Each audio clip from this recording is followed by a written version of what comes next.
What's up, guys? Welcome back to the channel. Boozer here. Thanks for stopping by. Hopefully, you guys having a good day so far. In today's video, we're going to be talking about the upcoming Reyes Madness tournament and how it will affect you going for the Folin's Silver Heart Fusion. I'm also going to talk about which players should actually focus a little bit more on this tournament and why it is important for those players, and why not. We're going to throw in a little small giveaway, and I'm going to let you guys know how you guys can enter that at the end of the video. So make sure you guys stick around for all that. So first things first, is Reyes Madness tournament will not have any kind of fusion fragments in it. It's completely separate from the fusion. So if you basically fell asleep and you didn't participate in this tournament, don't worry, you guys will still be perfectly in line to get your Folin fusion if you guys have done all the events up until this point. Now, with that being said, I don't recommend fully skipping this event because I think this event will actually be very, very helpful to beginner or mid-game accounts. Now, the reason why is because in the event, we're going to be farming the event dungeon here. So the event dungeon is going to be, obviously featuring Rhea and her goons, and in this event dungeon, the set right now that's going to be dropping is the Pinpoint set. Now, the Pinpoint set, I think, for most people, is going to be a very, very nice kind of speed set. I'm going to show you guys exactly what I'm talking about. You can kind of see here, Pinpoint set.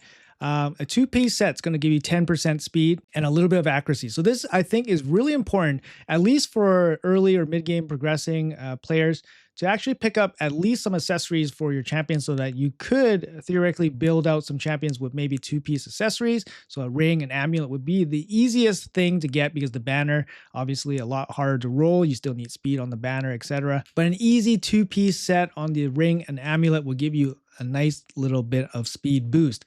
Now, this is one way to build up those speed champions to help you tackle PvE content if you're still progressing through that, and obviously will help you in your PvP builds also. So definitely a dungeon that you guys should probably spend a little bit of time and energy in, especially since tomorrow we actually don't really have anything going on. We have the Spire tournament, it's ending today, so it's just going to be Reyes Madness tournament starting tomorrow.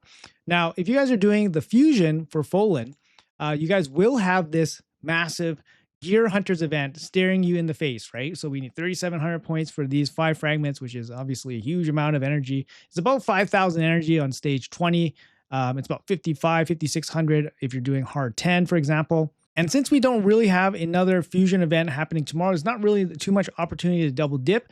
So doing the event dungeon tomorrow, so that you can double dip into this madness tournament as well as the dungeon divers or the gear hunters, kind of makes sense. Now I'm going to let you guys in on a little tip here. If you guys do stage 3 of the event dungeon only, not any other dungeon, stage 3 actually gives you the best points per energy conversion for gear hunters events. Now, let me be clear about this. Stage 3 does not give you very good energy for point conversion for these tournaments. Okay, let's be clear on that. So it gives you great gear hunters points, but not great tournament points.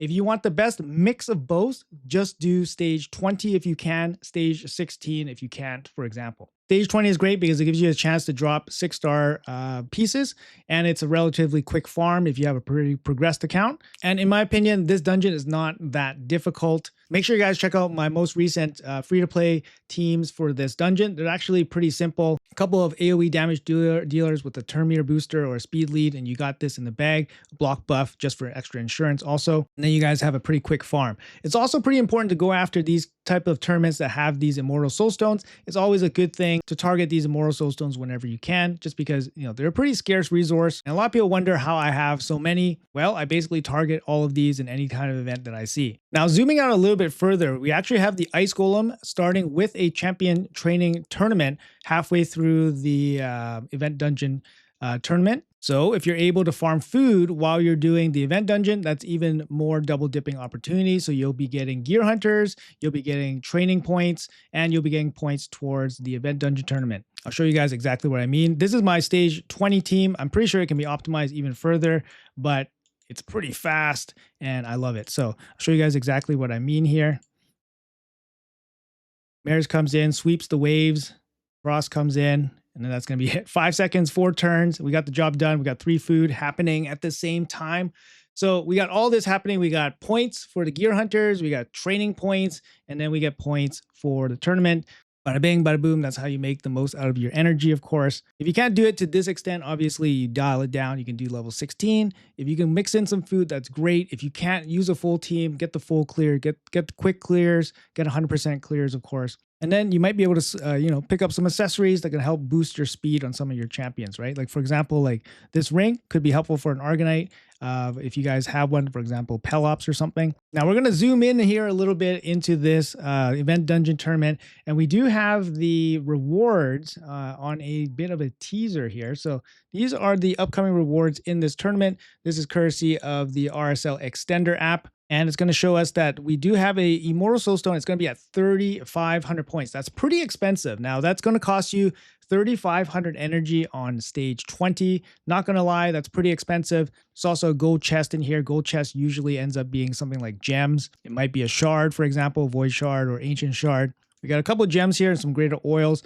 But the big thing here is you're basically grinding the event dungeon. At the same time, you're getting points towards your gear hunters, which is needed for the full infusion. 3,500 points is a little bit expensive in terms of overall spend, energy spend for the Immortal Soulstone relative to things like the Sand Devil, for example. But it's probably not too out of line. I would say probably closer to 3,000 energy would be a lot nicer, a lot closer in line. But 3,500, a little bit expensive. But this dungeon is, like I said, relatively friendly for most players, I think. And I think that's a good thing, right? Plarium definitely should make this event dungeon a little bit more accessible because it's giving obviously a time limited set, which is the Pinpoint set, and it's very helpful for newer and progressing accounts. And you just want the general player base to be more engaged in their, 2-month campaign, right? You don't want the event dungeon to be basically something that they can fully ignore. So I do feel the difficulty scaling on this is a little bit more friendly. Although I gotta say, guys, I did make it a stage 30 with a pretty fast team, but I am struggling in the 34 to 35. So this is definitely requiring me to probably find some new builds and new teams. I'm probably going to have to lean into like maybe Sir Nick and Lady Noelle. Those two are amazing for these 34 and 35 stages. But the best thing about this is that it doesn't cost energy or anything. The rewards are not amazing at all. So I would say that right now. So it's definitely something that you just do if you have some spare time, not anything you really have to stress about. But yeah, I think stage 35, the characters or the mobs are like over 400 speed. It's absolutely absurd. So for most people, this is unobtainable. And for the rewards, it's just something that's not really worth your effort. It's just something to say that you did, right? Like an achievement. For my account, I probably jump in and do some stage 30. Obviously, some 6-star banners with some, triple or quad speed rolls will still benefit my account. So I'll definitely look for the best gear possible, which is stage 30. Now that's going to cost me a little bit more energy, guys, getting points for the tournament and getting points for the gear hunter. But that's kind of what I have to do as an end game account. You have to look for the best gear possible and give yourself the best chance at the best rolls. Now, if you want to take a quick look back at the calendar here. So basically what I'm saying, if you can finish off the event dungeon tournament with 3,500 points in, stage 20, for example, then you can also throw some energy into the Ice Golem, perhaps even try to finish that off before the Gear Hunters event ends. And then you'll be able to basically double dip the whole way through the Gear Hunters, which is just the most efficient use of energy, guys. So basically what I'm trying to say is don't skip this event dungeon tournament. Don't take the next day off just because, we still have to get some points towards the Gear Hunters for this full-in fusion. And lastly, I did promise you guys we'll be doing a quick giveaway here. It's just going to be a 1-day giveaway. So I'm going to check back in this video in about 12 hours time, and then we'll pick 5 winners. 5 winners will get 540 gemstones. Gems. We'll just call them gems, right? Gems. So these gems. And then we will also be giving away, I believe, 500 of these chicken nuggets. So 500 of these, what are they called? Star stones. So 500 of the star stones as well. That's going to go out to 5 winners. Put a comment with your UMID, and I will be picking 5 winners from that, and that will happen tomorrow. Anyways, guys, that's going to be it for this video. Hopefully you guys enjoyed it. Hopefully it gives you guys a little bit of a heads up on what's going to happen tomorrow for the event dungeon tournament. Like I said, it's probably something that you guys don't want to skip, even if you guys are going strictly for the full-in fusion. And even though this event dungeon tournament has no correlation with the Fusion at all, it's probably not a tournament that you want to skip, especially if you're early or mid game. You definitely want to pick up some of those accessories for every single faction so you get those nice speed boost, right? Hopefully I pleaded my case. Let me know in the comments below what you guys are planning to do. Thanks for watching until the end. Appreciate you all. If you guys enjoy the content, make sure you guys hit that like and subscribe button. It would really help me out. Thanks for watching, and I'll see you guys in the next video.